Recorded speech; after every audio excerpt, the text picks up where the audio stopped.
Hi, I'm Matthew Ashimolowo. Welcome to the Wealth Masterclass, where we teach you to make, manage, and multiply money. I tell you, today's teaching is going to be exciting. A matter of fact, I'm going to break it into series. So make sure you look out for part one, part two, as many parts as it goes into. But I guarantee you, it's going to be a fantastic one. At the Wealth Masterclass, we teach you to make money, to manage money, and then to multiply it. And today, as well as in this series, my teaching is going to focus on how to develop a millionaire mindset. A millionaire mindset. Because look, let me leave you with this thought from the beginning.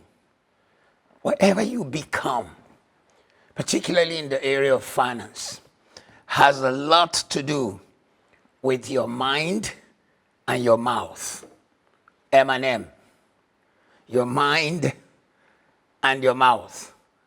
Or let's do T&T. Your think and your talk. Your think and your talk. Your mind and your mouth. So many people do not realize that if it's going to be, it's up to you. If it's going to be, it's up to you. Your mind, your thinking has a lot to do with where you are now and where you will be in the subsequent years to come. So you've got to learn how to form a clear mental picture of what you want, because you can only transmit an idea you have. Let us imagine the late Steve Jobs impressed upon his staff at Apple the need for a phone without a keyboard. At that time, BlackBerry dominated the world. But BlackBerry had a weakness. It had press buttons. And his staff thought, how can that be? A phone without a keyboard, or rather, keyboards which you press one at a time and sometimes it gets stuck. He wanted something which it practically is part of the electronics of it. And today, Apple becomes one of the dominating telephones in the world. It started as a thought until it became a reality. Your thoughts must have to affirm your desire for wealth creation, not a mere experience. The challenge for the poor is that, unlike the wealthy, poor people just want to touch money. They just want to experience wealth. They want to be able to say, I once knew wealth. But with the wealthy, they believe that they were created to handle wealth and to have it in abundance. So today I want you to know that God and you can make it happen. No one ever creates wealth or start the creative power of wealth creation by a mere spending time on ill-informed longing and vague desires.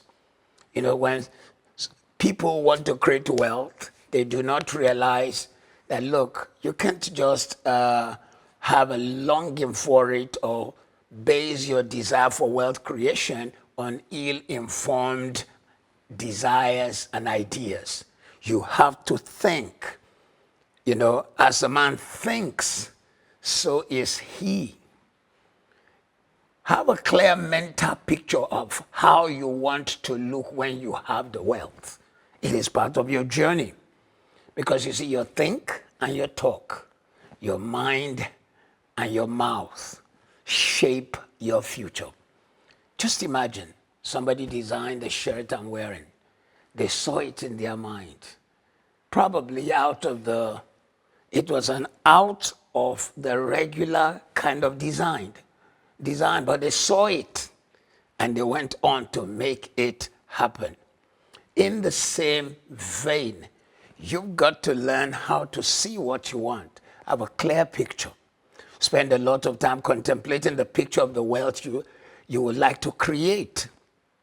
The more clear and definite the picture of wealth creation is, the more you can achieve it because your desire then increases.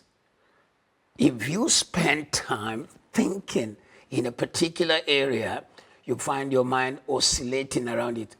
Let me give you a test. Have you noticed every time you thought, I would like to buy a Toyota Corolla, that's the most popular Toyota on earth, you begin to notice Toyota Corollas everywhere. It's amazing.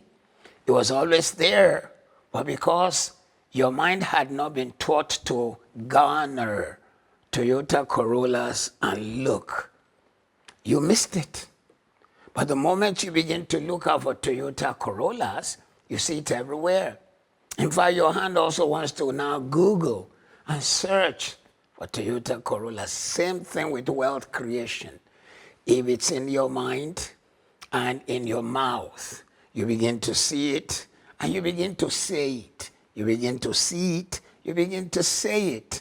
The more clear and definite the picture is, the more likely your life moves in that direction. Your thought must be accompanied by an unwavering faith that the things are already yours. You just need to take possession of it. So if you begin to see it and say it, that one day I'm going to create wealth, I'm going to handle it, it is going to happen. In the holy book, the Bible, it says, whatsoever thing you desire. So there has to be a passion for it, a desire for it. In other words, you've got to see the things you want as if it's already around you for the reality of it to hit you. If you don't see it, you don't say it. And if you don't say it, you don't have it. It's amazing. Even in the poorest of nations, there is still wealth somewhere. While some people focus on the poverty, someone else focuses on the abundance. He sees the opportunity. Even in crisis, people see opportunities. I'd like you to imagine a refugee camp. 100,000 people displaced because of a civil war in their nation. And they have had to move out and create a refugee camp. The United Nations decides these refugees are human beings and they needed to be protected and given some care. Did you know that the United Nations will engage a company to provide water for these 100,000 refugees? Let us imagine that a bottle of water provides a special price. It's 50 cents. So that would be 50 cents bottle of water, 100,000 in the morning. Did you know what that comes to? That is $50,000 in the morning, $50,000 in the afternoon, and $50,000 in the evening, every day. And guess what? Do you know who pays for it? You and I. And you may be saying, how? Because our nations are member states of the United Nations and have to make yearly contribution. And the United Nations takes the money to take care of this refugee situation. I've not even talked about the food the refugees will eat. I've not talked about the company that will supply all the tents that these refugees will stay in. I've not talked about the company that will supply all the blankets that these refugees will stay in. Do you see how one person sees a crisis, some other person sees opportunities in every nation? Matter of fact, I might just be slightly controversial here by saying the United Nations has a presence on ground in the Democratic Republic of Congo since 1961. Because there has always been a refugee problem somewhere in that country. And whereas it is probably one of the wealthiest nations in the world, potentially, because it has the largest deposit of all the minerals in Africa. So how do you see things? see things you want as if it is already around you.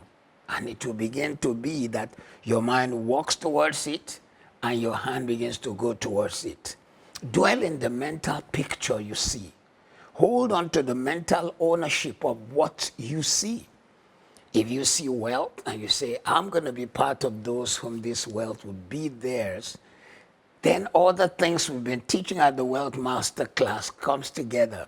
The principles of hard work, duty, changing your mind, the way you think, investment, now begins to work.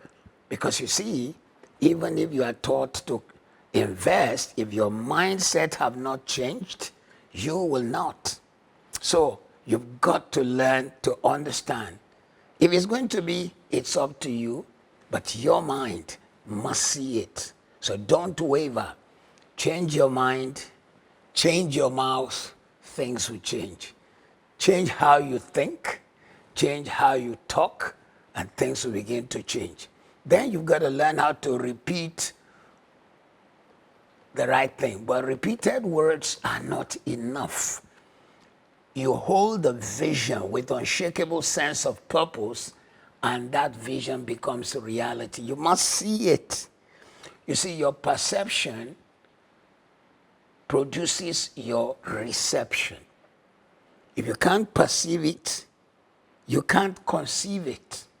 If you don't conceive it, you won't believe it. If you don't believe it, you won't receive it. Let me go through again. It's a good alliteration for you. If you can't perceive, you can't conceive. If you don't conceive, you won't believe. If you don't believe, you won't receive. Or let me do it slightly different. If you can't perceive it, you can't believe. And if you don't believe, you won't conceive.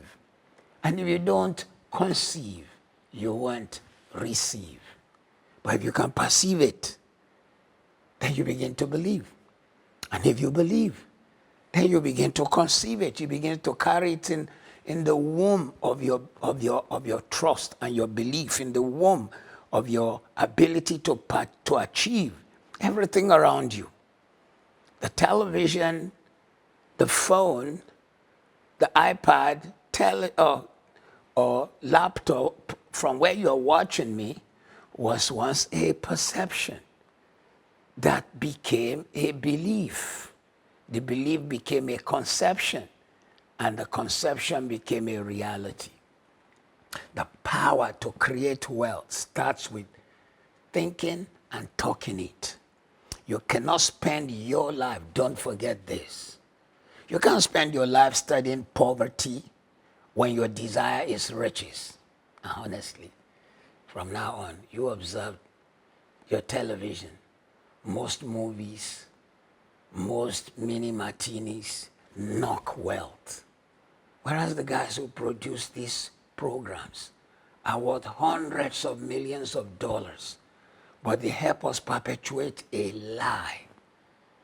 They make us have an attitude towards wealth. So no one ever got rich by studying poverty and thinking about poverty. No one. No one ever increased and created wealth by studying poverty and thinking about poverty. So don't talk, don't investigate, or concern yourself with poverty. If anything, you can help people who are in a poor situation. But if you want to create wealth, in fact, you must start with this concept that poor can't help poor.